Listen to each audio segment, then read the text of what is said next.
Welcome to your worst nightmare. This is No Sleep Stories. Welcome to tonight's sleep story space.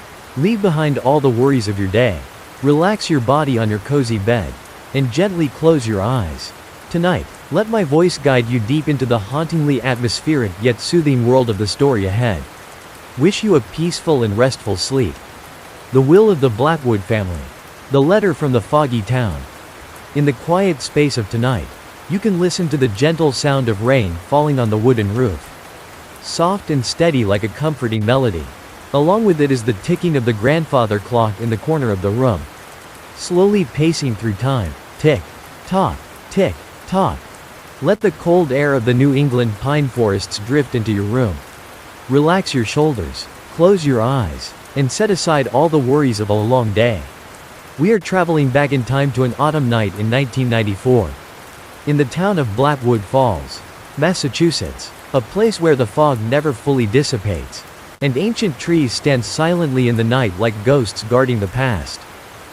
In a small room located at the end of a long, desolate street, the warm yellow glow from a desk lamp casts a modest, circular region of light. That is the home of Thomas Miller. Look at Thomas. He is 40 years old, leaning back in an old leather armchair that has worn rough over the years. On his angular face are the deep lines of a former police detective who once faced the cruelest dark corners of human nature. Thomas wears a frayed ash-gray wool sweater, holding a cup of cold coffee in his hand. His eyes stare blankly out the window, where raindrops slide down the fogged glass pane. The colors of this room are nostalgic and somber, the mahogany brown of sandalwood, the dreary gray of the curtains, and the gentle orange-yellow light from the fire in the fireplace. Everything seems to pass very slowly, so peacefully, until three slow, deep, hollow knocks echo. Knock, knock, knock. Thomas does not startle. He exhales a long breath, the thin cloud of vapor dissolving quickly in the cold air. He stands up, his footsteps soft and silent on the thick felt carpet, walking toward the front door. When the heavy wooden door glides open, a gust of cold wind carrying the scent of damp earth, decaying leaves, and the salty tang of the sea rushes into the room. Standing at the door is Police Chief Arthur, a man in his late 50s with a streaked silver-gray mustache, wearing a soaked dark yellow trench coat. The light from the street lamp outside spills in, illuminating Arthur's pale, grayish face. Looking into Arthur's eyes, Thomas recognizes immediately. This is not a social visit. Thomas, Arthur speaks, his voice deep and trembling from the cold, or perhaps from something far more terrifying than the cold. I know you swore never to get involved in cases again after little Sarah's accident. But tonight, you must come with me. Something happened at the Blackwood Manor. Outside, the wind rustling through the dense leaves sounds like a sigh of the night, then softens back into a steady rain falling on the porch. The Blackwood Manor. The name falls into the space like a heavy stone dropped into a deep well. The Blackwood family were the founders of this town in the 17th century. They owned a three-story Gothic-style mansion standing isolated atop the hill, surrounded by dark hemlock trees. That family possessed lands, factories, and secrets that were never spoken aloud. Thomas remains silent for a few seconds. He turns to look inside the house, his eyes gliding over a small photograph placed on the wooden shelf, an image of his daughter smiling brightly under the summer sun. A dull pain swells in his chest. He puts on his dark gray coat, grabs a heavy-duty flashlight, and steps out into the rain with Arthur. The engine of the police car hums softly in the night, blending with the rhythmic sound of the windshield wipers gliding back and forth across the glass. Swish, swish, swish. The black police car glides through the dark night, winding along the twisted roads of Blackwood Falls. On both sides of the street, ancient wooden houses stand dark and gray, as silent as tombs. The car's headlights cut through the thick fog, illuminating rain falling diagonally with the wind. Inside the car, the air is thick. Arthur drives while speaking in a steady voice, recounting what happened an hour ago. At 3:15 in the morning, the alarm system at the Blackwood Manor automatically triggered and connected directly to the station. I took 2 young officers and drove up the hill. The front door was unlocked, slightly ajar. When we stepped into the dining room, Arthur pauses. His hands grip the steering wheel so tightly that his knuckles turn white. There was no blood, Thomas. Not a single drop of blood. But all 4 members of the Blackwood family, Mr. Julian, Mrs. Victoria, and their 2 children, were sitting around the dining table. Thomas turns his head to look at Arthur. Were they poisoned? No. Arthur shakes his head, his voice dropping to a haunting whisper. The food on their plates was still steaming. But the eyes of all 4, their entire whites and irises had turned into an absolute, pitch black color, as if ink had spilled over them. And on the dining room wall, an ancient symbol was drawn with that black liquid. A deep, solemn piano note reverberates in Thomas's mind, its echo lingering before slowly fading into the gentle pitter-patter of rain outside the car door. The car begins to ascend the steep road leading to the hilltop. The higher they go, the thicker the fog becomes, as if wanting to swallow the car whole. And then, looming behind the gnarled hemlock branches that resemble skeletal demon hands, the silhouette of the Blackwood Manor emerges. It is a colossal building of ancient gray stone, with pointed Gothic arches piercing straight into the pitch-black night sky. Not a single light gleams from the dark-tinted glass windows. It stands there, imposing, cold, and silent like an ancient beast awaiting its prey to step into its belly. Thomas opens the car door and steps out. The night rain touches his face. Cool and frosty. He looks up at the top floor of the manor, where a round stained glass window rests. The distant metallic chime of a wind chime rings out gentle notes into the dark night, like a soft yet mysterious whisper. In a fleeting moment, Thomas feels as though an eye behind that foggy round window is silently looking down at him. An eye without any whites. That was how Thomas Miller's final case began, a tragedy shrouded in darkness, but also the beginning of a journey to seek the truth hidden beneath 300 years of soil and stone in the town of Blackwood Falls. Now, take a deep breath, feel the tranquility of your room, and prepare to journey deeper into that house in the next part. The cold dining table and the black eyes. Are you still following the story? Let your entire body relax completely. Take a deep breath of the soft, ambient air around you. Exhale very slowly, and continue with me through the doors of the Blackwood Manor. The main hall door, made of thick black oak, glides open smoothly, making a very faint click that gets lost in the vast space inside. Instantly, a dense, ice-cold draft carrying the faint scent of candle wax mixed with the musty odor of time rushes out, hitting Thomas's senses directly. Thomas steps across the threshold. The light from the large flashlight in his hand casts a circular beam of pale yellow light, cutting across the pitch-black void of the main hall. The surrounding environment emerges with stark contrast. The enclosing walls are paneled in dark mahogany, reaching all the way to the high ceiling. On the walls hang a series of oil portraits depicting generations of Blackwood ancestors. As the flashlight beam sweeps across, the faces in the paintings appear stern and somber. The painted eyes seem to move silently, tracking every step of the 2 men who just walked in. The dominant colors of the house are a dismal stone gray, the dark brown of antique wood, and the deep pitch black of the cavernous shadows. The entire house is submerged in a silence so profound one can clearly hear the sound of raindrops occasionally dripping from the eaves onto the stone threshold outside. Plop. Plop. Thomas and Arthur walk along the dimly lit red carpeted hallway. The rubber soles of their shoes striking the carpet make very soft, cushioned, thud, thud, sounds, gentle yet exceptionally clear in this quiet space. They stop in front of the double doors leading into the main dining room. Arthur pauses for a beat, takes a deep breath, and slowly pushes the doors open. The dining room appears as grand as an auditorium. In the center stands a long dining table crafted from polished black ash wood, spacious enough for at least 12 people. The light from 3 large candelabras hanging from the ceiling cannot illuminate the entire room, leaving deep shadows hovering in the 4 corners of the walls. And there, right at the table, sit the 4 members of the Blackwood family. They sit impeccably straight, resembling an aristocratic family preparing to enjoy an elegant dinner. Mr. Julian Blackwood, a 50-year-old man, head of the family, sits at the head of the table. He wears a neat dark blue suit, To his right is Mrs. Victoria, a woman possessing refined beauty. Wearing a dress of wine-red velvet, their two teenage children, a boy and a girl, sit opposite each other.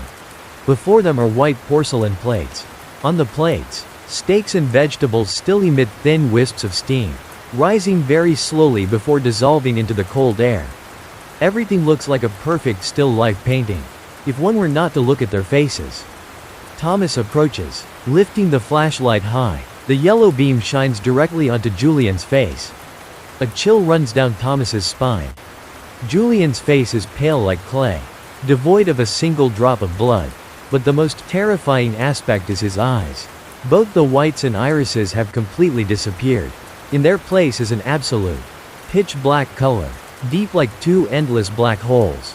That blackness resembles the thickest India ink, overflowing and filling the eye sockets entirely. Julian's mouth is stretched open unnaturally, as if he uttered his last breath in a desperate scream that was entirely stripped of sound. Thomas gently places 2 fingers on Julian's neck. No pulse. The flesh has begun to feel stone cold, though the body has not yet entered rigor mortis. No external wounds. Thomas speaks in a low, warm, yet composed voice, his words softly scattering across the vast room. No signs of a struggle. The table is undisturbed. The glass wine cups are still full. And this, Thomas, Arthur stands behind, shining his flashlight onto the cold stone wall directly behind the back of Julian's chair. Thomas turns around. On the cold gray stone wall, a strange ancient symbol is drawn with a thick, smooth black liquid. This liquid seems not to have dried completely, oozing in small trails that run down the edge of the wall like black tears.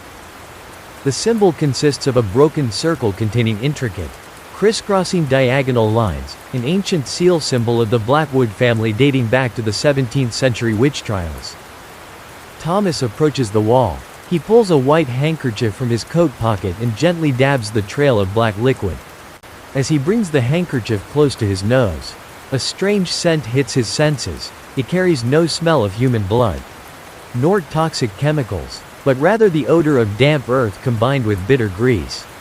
Just then, a very faint sound echoes from the far corner of the dining room. Snap! It is the sound of a candle wick suddenly extinguishing. The last candle on the chandelier plunges into darkness, cutting the light in the room by half. The shadows of Thomas and Arthur stretch long against the stone wall, swaying gently to the slight tremor of the flashlight. Thomas stands still, keeping his breathing at a steady rhythm. He senses the atmosphere in the room has just shifted. The temperature seems to drop a few more degrees Celsius. The vapor of his breath condenses into small, pale clouds before him.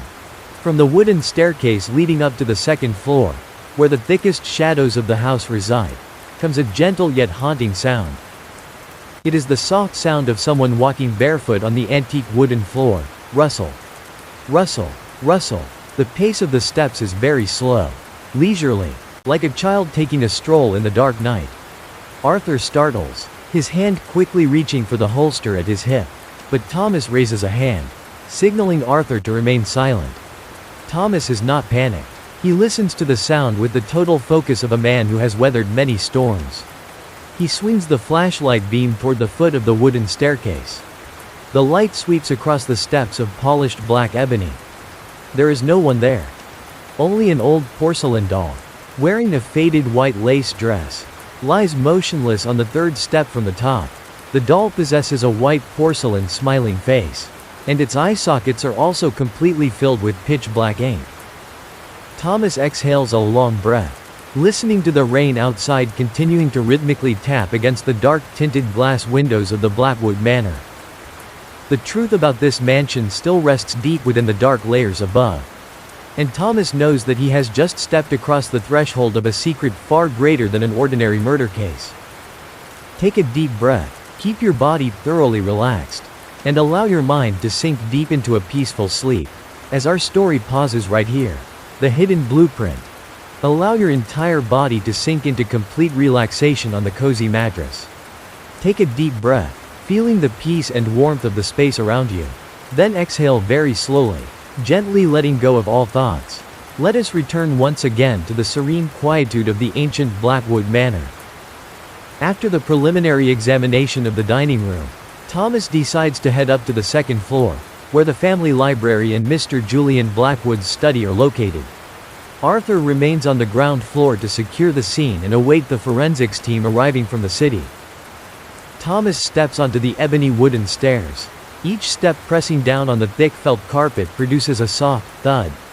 Thud, sinking unnoticed into the desolate air. The rain falling outside seems more distant now.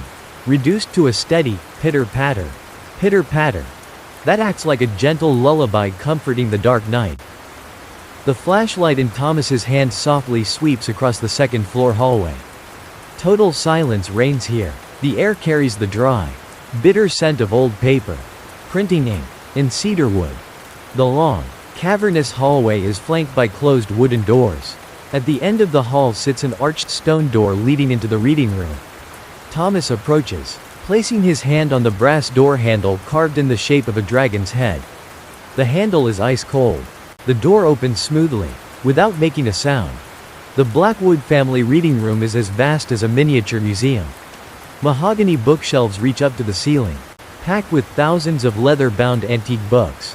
Faint moonlight from the round stained glass window high above filters down, creating a pale blue, ethereal beam of light slanting across the room. Thomas walks slowly between the bookshelves. The sound of his shoe soles gliding across the wooden floor creates extremely gentle rhythms. In the center of the room stands a massive study desk covered in dark gray felt cloth. On the desk, an antique brass oil lamp still holds a tiny amount of pale oil, its glass chimney coated in a thin layer of soot. Thomas approaches the desk. The light from his flashlight sweeps over neatly stacked financial files, wax-sealed letters, and a black metallic Underwood typewriter.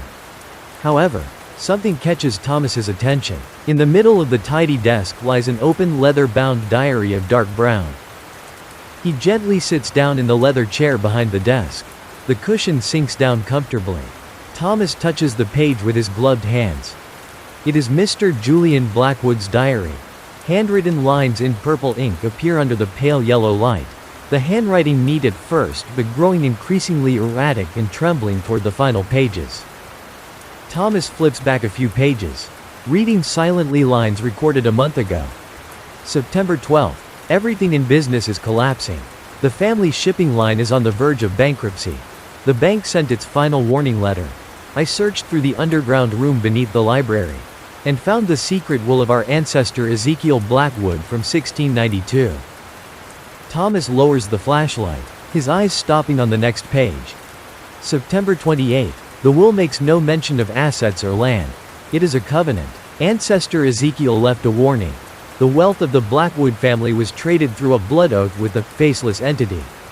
Every 100 years, on the night of the autumn full moon, the head of the family must perform a renewal ritual. Otherwise, the curse will automatically take the lives of that entire generation.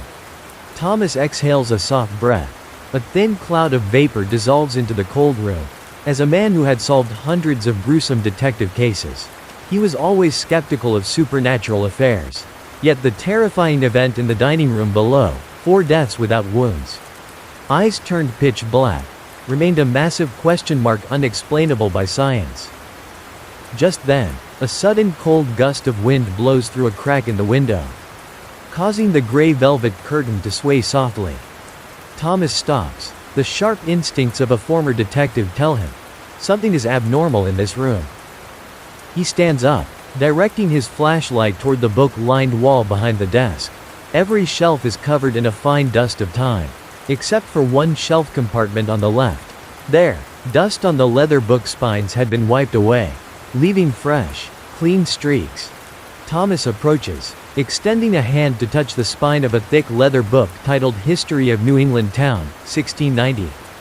He pulls gently. A very low mechanical click echoes. The massive wooden bookshelf begins to slide to the right slowly, gliding silently on well-oiled rollers, revealing a secret arched stone passage shrouded in absolute darkness. From within that hidden passage, a foul draft carrying the musty odor of ancient soil and the bitter smell of grease, the exact scent he found on the black liquid trail in the dining room, slowly spills out. That passage leads to a spiral stone staircase descending deep into the earth, disappearing into absolute darkness. Thomas shines his flashlight down the stone steps. The steps are worn down by time, covered in a thin layer of gray moss. From deep below the ground, a very faint sound echoes up. It is the tick-tock, tick-tock of an ancient pendulum clock. Its rhythm is slow, steady, and resonant, like the heartbeat of a colossal entity sleeping deeply beneath the mansion. Thomas adjusts his gray coat, tightens his grip on the flashlight, and takes his first step down the stone stairs. Keep your breathing soft and steady. Allow those dark stone stairs to gently sink into your deep sleep. The underground room and the 1692 curse. Allow your whole body to sink even deeper into the warm mattress. Take a deep breath of gentle air, relaxing every muscle from your forehead and eyes down to your toes. Then slowly exhale. Let us continue alongside Thomas as he descends the dark stone steps. Each spiral stone step carries Thomas deeper into the earth, leaving behind the faint light of the reading room. The air down here is distinctly colder. The chill doesn't just cling to the skin, it penetrates deep into the marrow. Around him, the rough stone walls are coated in a thin layer of damp, gray moss that sparkles beneath the pale yellow beam of his flashlight. Thomas's footsteps tap gently against the stone, clop, clop, clop, echoing slowly in the narrow tunnel. The pitter-patter of rain outside has completely vanished.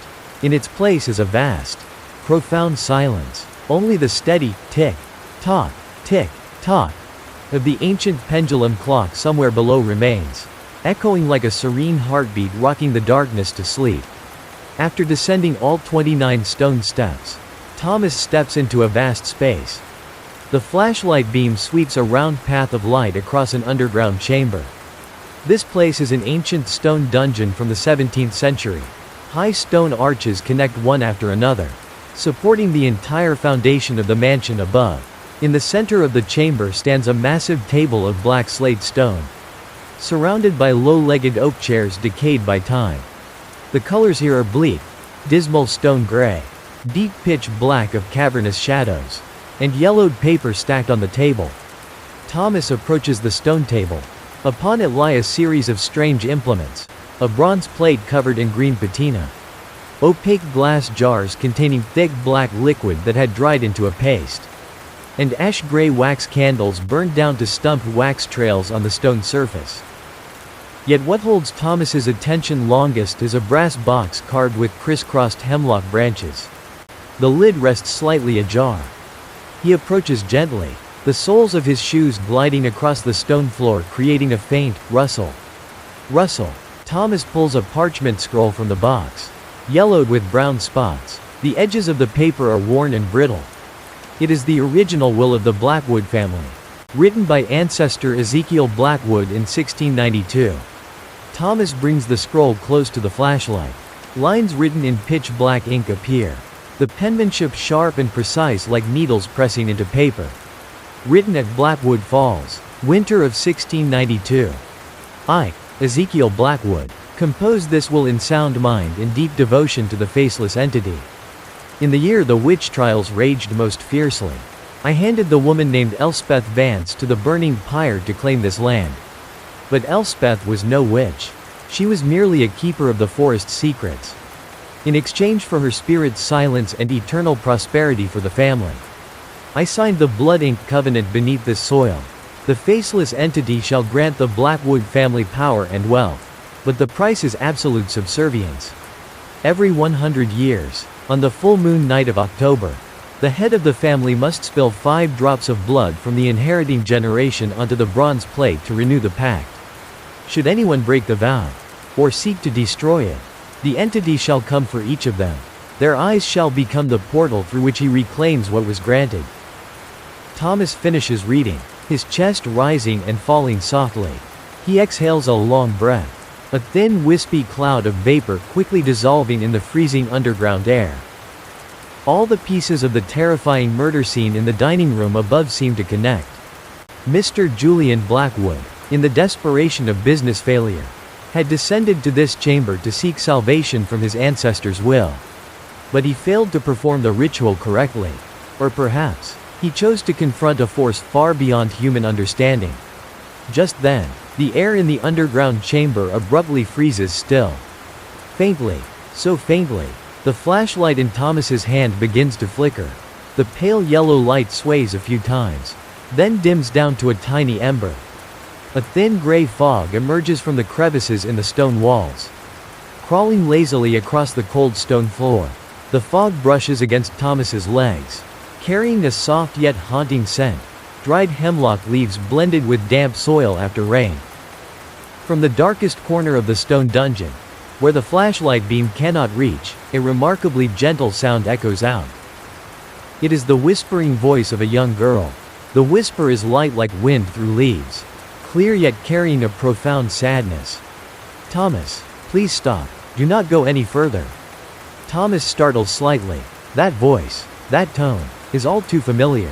It is the voice of Sarah, his deceased daughter.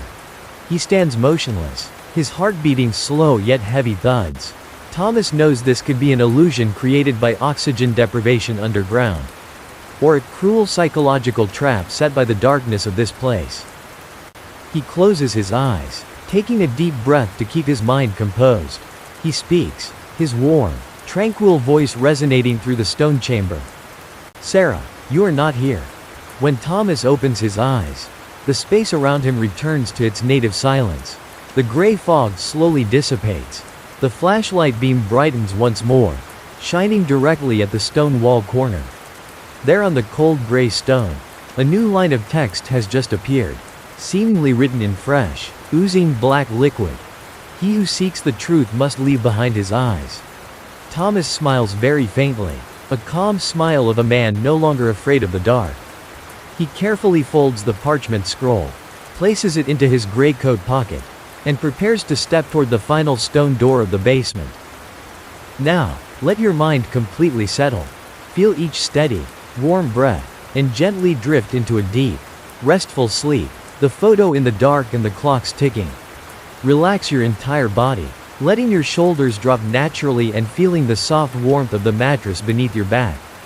Take a deep breath of soft air, then slowly exhale, releasing all worries of the day. Let us walk alongside Thomas through the final stone door beneath the earth. The dim, arched stone door nudges open slowly, making a faint, sand-scraping sound as loose pebbles roll across the floor. Thomas slips through. Before him lies no longer the rough stone arches of the ancient dungeon, but a small, discreet room arranged like a family archive. The air here is slightly warmer, carrying the scent of dry pine wood and old ceiling paper. Pale yellow light from the flashlight sweeps a gentle circular area across the opposite wall. Hanging there are black and white photographs faded to sepia tones, framed in intricately carved wooden frames. Thomas walks slowly toward them. The soles of his shoes gliding across the cedar floor produce a soft, shriek sound. The photos depict generations of the Blackwood family through different eras, from the early 19th century with gentlemen wearing silver-buttoned waistcoats, to the 1950s with expensive automobiles parked in front of the mansion grounds. They all possess sharp, cold eyes and a reserved air of authority. However, when the flashlight beam comes to a rest on the final photo at the far right, Thomas's hand pauses. It is a family photo of Mr. Julian Blackwood taken on New Year's Eve a few years ago.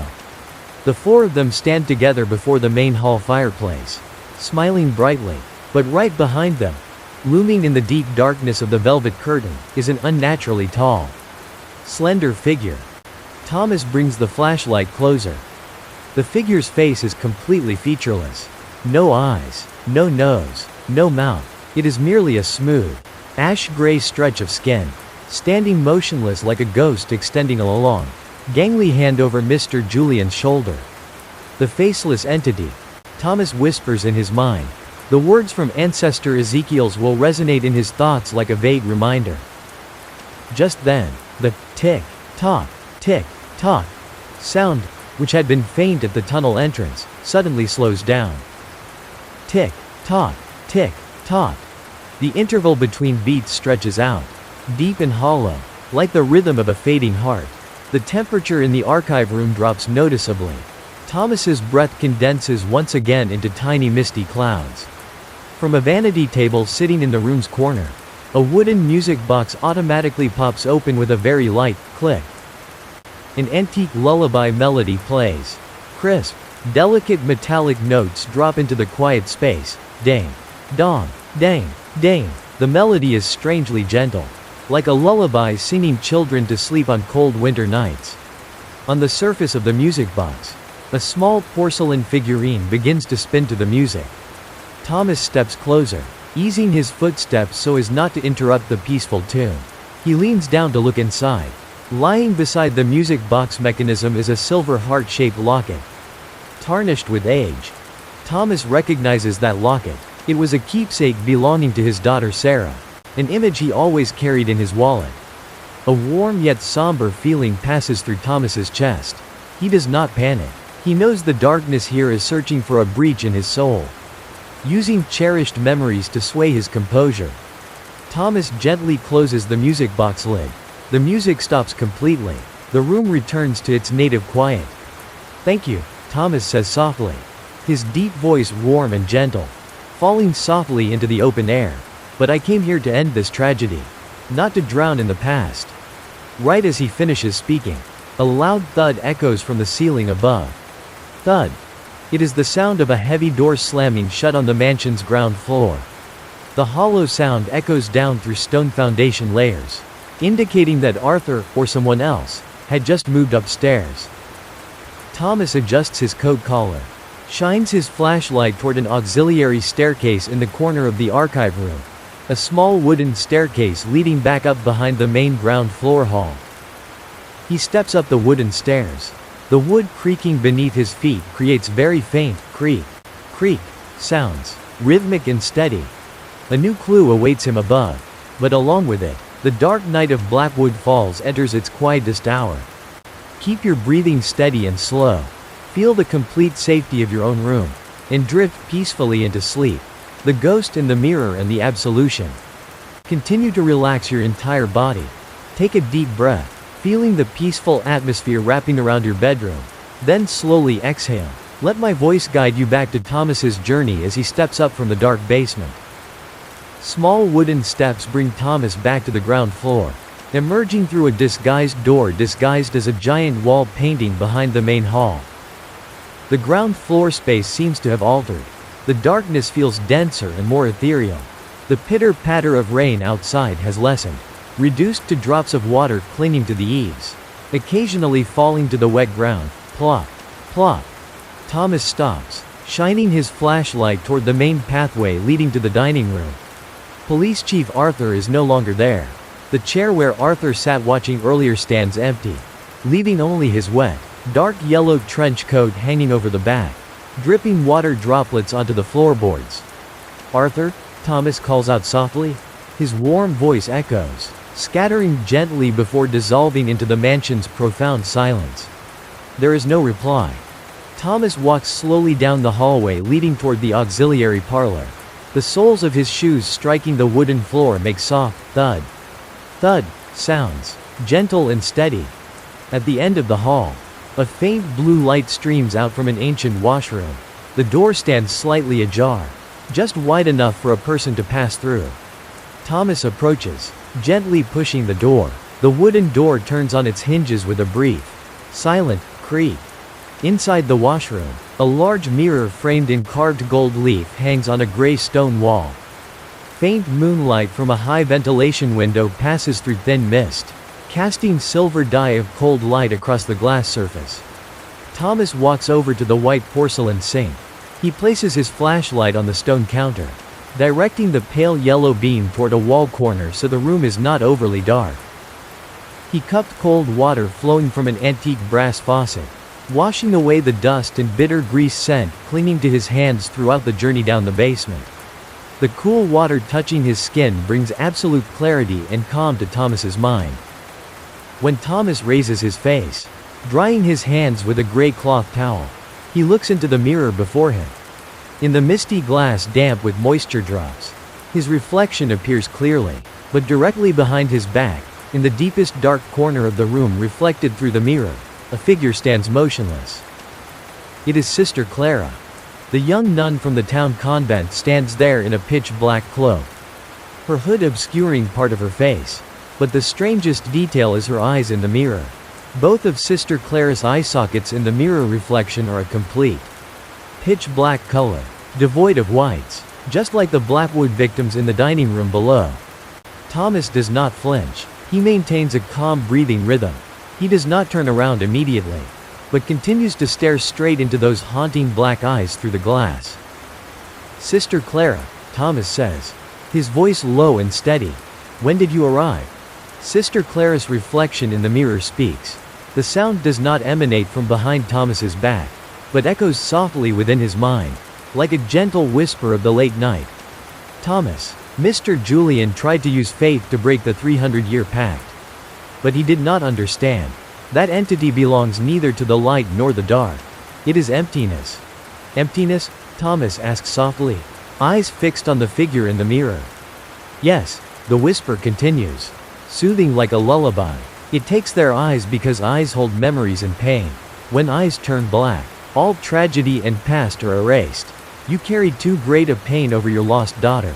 Relax, Thomas. Let it take that pain away." Thomas smiles faintly. He turns around. The room behind him is completely empty. No Sister Clara, no one, only cold stone walls and pale blue moonlight streaming through the window. When Thomas turns back to look into the mirror again, Sister Clara's reflection has vanished. Thomas's eyes in the mirror remain those of a man hardened by many storms, tired yet resolute. The darkness here had tried false comfort, promising to erase pain to manipulate him. But Thomas understands that the memory of his daughter is what keeps his humanity and strength to pursue the truth. He picks up the flashlight and steps out of the washroom. From the end of the main hallway, rapid footsteps and the rustle of a raincoat echo. Police Chief Arthur is returning from the rear entrance with a hurricane lantern in hand. "Thomas, where were you?" Arthur's voice calls out, breaking the illusions. "I just went outside to check the phone lines. Everything was cut from the outside." Thomas steps out to meet Arthur, his eyes turning toward the main staircase leading to the top floor of the mansion, where the source of the curse remains hidden. Take a deep breath, feel the peace and warmth around you, and prepare to drift into deep sleep, as further secrets reveal themselves. The tower top and the suicide letter. Relax your shoulders, relax every finger, and feel the gentle peace comforting your room. Take a deep breath of fresh air. Then slowly exhale, releasing all fatigue. Let us continue alongside Thomas and Arthur up to the highest floor of the Blackwood Manor. The rain outside has completely stopped, giving way to profound quiet. Only the autumn wind rustling through gaps in the stone dome creates a steady, hissing sound, gentle like a lullaby of nature.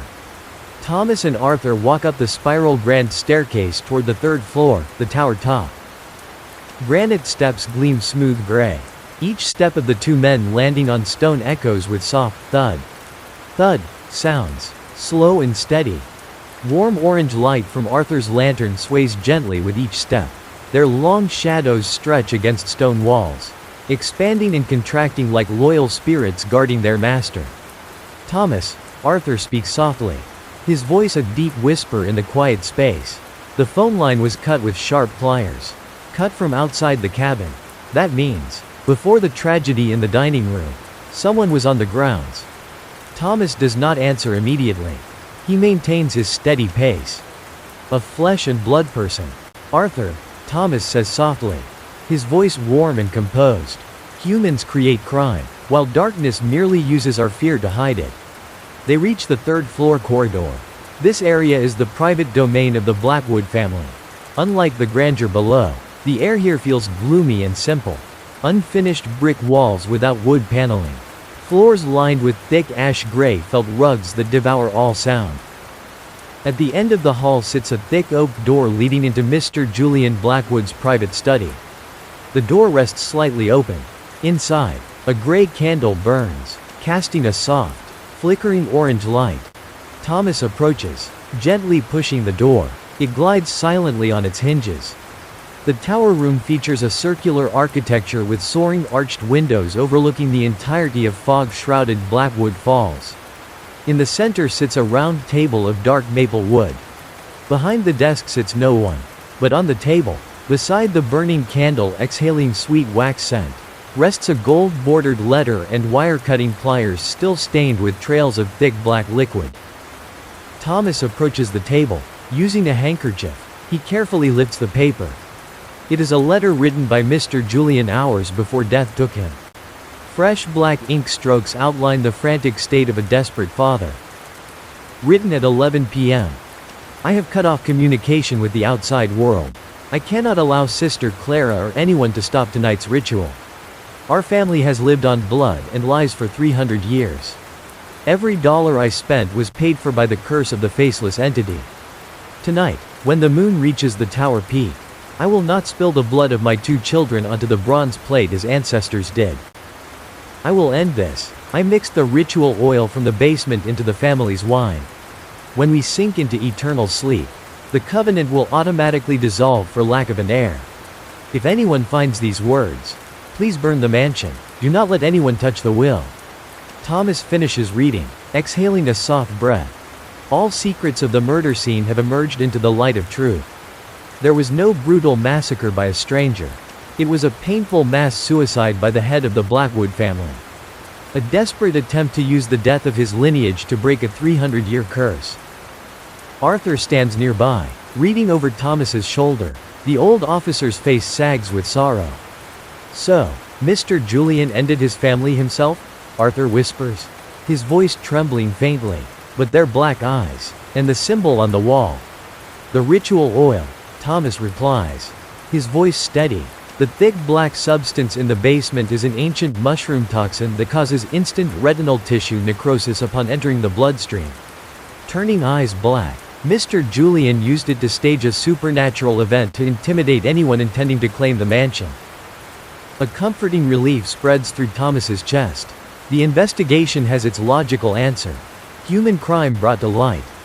Yet just as Thomas prepares to fold the letter, the candle on the table flares up in a pale blue spark and extinguishes. The tower room plunges into complete darkness. From outside the arched window, dark gray autumn fog swells, spilling through cracks and crawling across the wooden floor.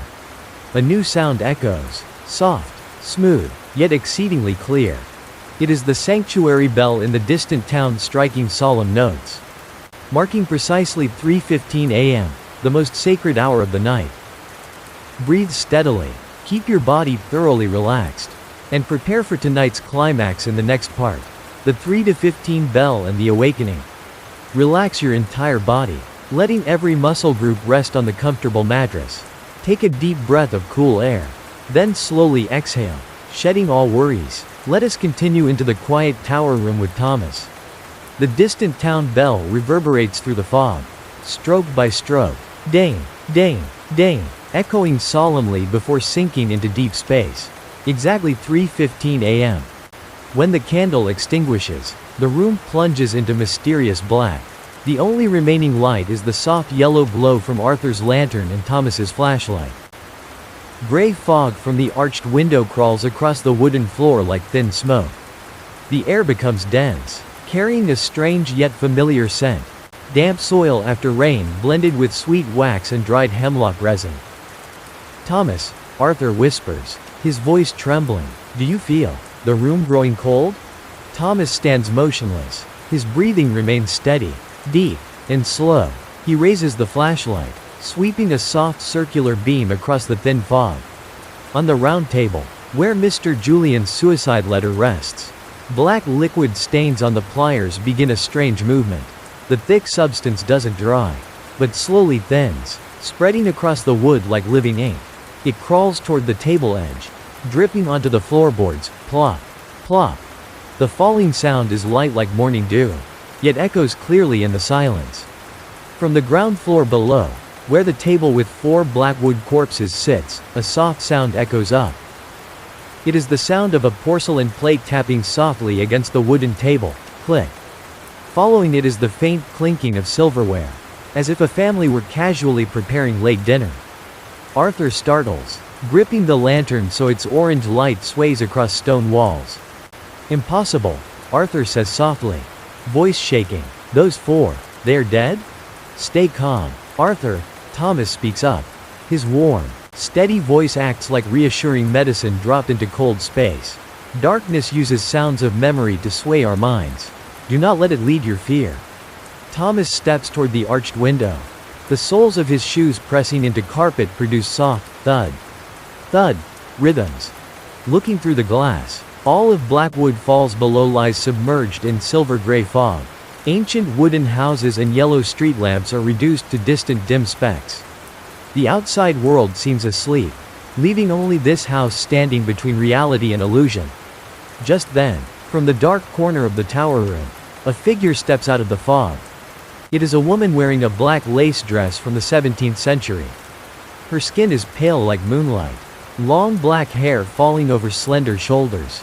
She walks across the wooden floor without making a sound, gliding like a cloud. It is neither the illusion of Thomas's daughter nor Sister Clara.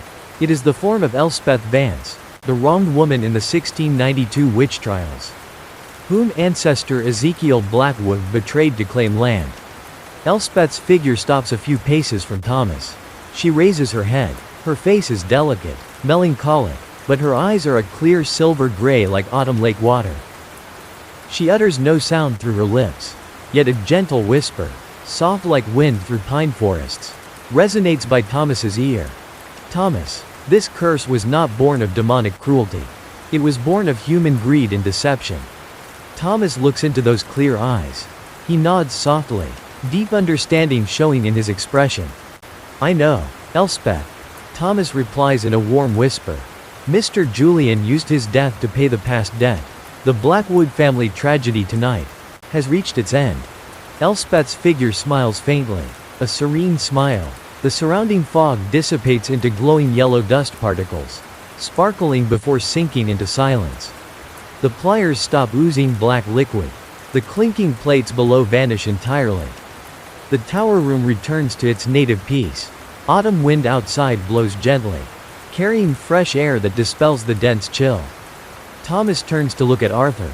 The old officer exhales a long breath of relief, color returning to his face beneath the lantern light. Is it all over, Thomas? Arthur asks softly. Thomas pulls the ancient parchment scroll from his coat pocket. He looks at the gentle flame inside Arthur's lantern, then slowly brings the edge of the scroll to the fire. Breathe steadily, slowly, feel complete safety in your room, and prepare to drift into deep, peaceful sleep, the redeeming flame and dawn on the hill. Relax your entire body. Let your back sink into the soft mattress. Shoulders completely relaxed. Take a deep breath of soft air. Then slowly exhale, letting go of remaining thoughts. Let us return to the tower room to witness the final moments of night. The edge of the 300-year-old parchment scroll touches the gentle orange flame from Arthur's lantern. A small flame flares up, pale red-gray, crawling slowly across lines written in India ink by ancestor Ezekiel Blackwood. Brittle parchment burns with a soft crackling. Snap, snap, a thin trail of gray smoke rises, carrying the scent of sandalwood and dry hemlock, pleasantly filling the space. Thomas holds the scroll until fire consumes nearly all of it. He gently drops the burning scrap onto the bronze plate on the desk. The scroll turns into fine black ash, tiny red embers glowing briefly before softly fading into darkness. As the final ash cools, a wave of warm air spreads across the tower room. The dense chill vanishes as if it never existed. The air becomes light and pure, like a rain shower washing away 3 centuries of dark clouds. It is truly over, Arthur whispers, his voice carrying profound relief. His lantern casts a warm orange glow, illuminating a gray face that has regained peace. Thomas steps toward the giant arched window. He places a hand on the cold glass. Outside, across the distant horizon of Blackwood Falls, dark night slowly gives way to the first beams of dawn. Thick fog shrouding the weeping hemlocks dissolves into thin clouds floating in midair. Pink-tinted dawn light mixed with soft violet streams through the glass, illuminating the tower room. Warm rays sweep across the maple desk, dusty bookshelves, and rest on Thomas's angular face. Thomas closes his eyes for a brief moment. In the absolute silence of early morning, he no longer hears haunting whispers, nor the heavy tick-tock of the basement clock. Only the gentle rustle of autumn wind through branches remains, and morning dew drops falling from leaves to the ground. Plop. Plop. From the winding road up the hill, police engines and distant sirens echo. Forensics and backup teams from the city have finally arrived. Flashing red and blue lights peek through the hemlocks. Thomas opens his eyes. Everything in the house has returned to reality. A complex crime scene. A family tragedy to be resolved by law and investigation. Free of past ghosts. Let's go down, Arthur, Thomas says, his voice deep, warm, and composed. The forensics team is waiting below. Thomas and Arthur step out of the tower room, descending the spiral stone steps. Their shoe soles striking stone produce rhythmic, soft, thud, thud, sounds. As they pass the ground floor dining room, morning sunlight floods through large windows. The 4 Blackwood corpses sit motionless.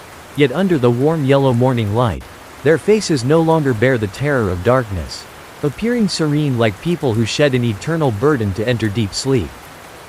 Thomas pauses at the main hall entrance. He turns to look at the ancient stone mansion one last time.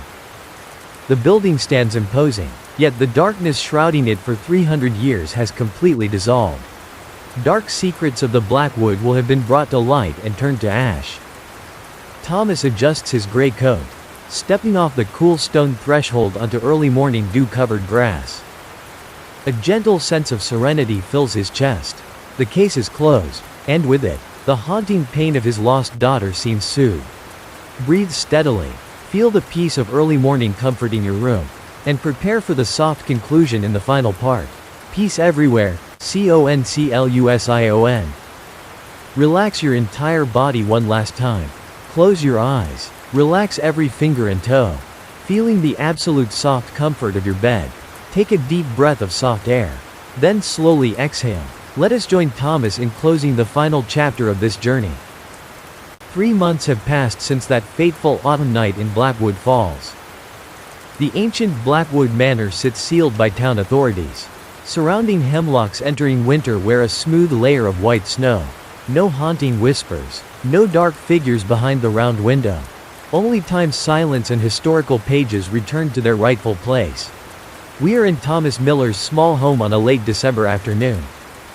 Outside the window, first winter snowflakes fall slowly, swaying gently in cold air before landing silently on the ground. Inside, wood burns softly in the fireplace, casting a warm orange glow. Dry pine scent fills the room. Thomas sits in his old leather armchair. He wears a soft dark blue wool sweater, holding a cup of hot chamomile tea. Thin steam rises, carrying soft fragrance that dispels the outside chill. His face has relaxed. Lines of grief that bound his mind for years seemingly softened. His eyes gaze out the window, calm and peaceful. On his study desk, the Blackwood case file rests neatly closed. Beside it sits a small framed photograph, little Sarah smiling under summer sun. Thomas touches the wooden frame gently, looking at his daughter's smile now. He no longer feels searing pain or anguish. Instead, a gentle love and peaceful acceptance fill him. The Blackwood darkness taught him that memories of lost loved ones are not curses, but strength to live fully. A soft knock sounds at the door. Knock, knock. Not the frantic 3 knocks of that stormy night, but a gentle, warm rhythm.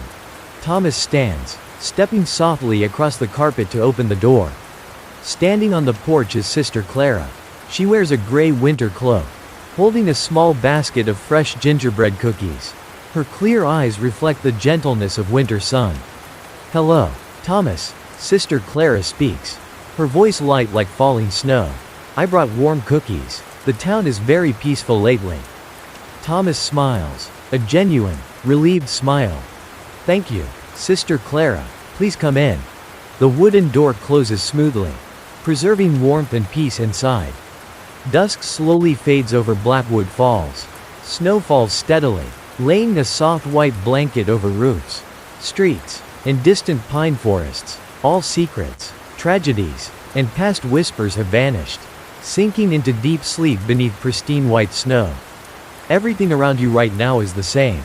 All worries and fatigue of the day have receded. Your room is warm and safe. Quiet space comforts your every breath. Take a deep breath, Feel relief spread through your body. Then exhale slowly, let your mind drift, and gently fall into a deep, peaceful sleep, full of beautiful dreams. Good night.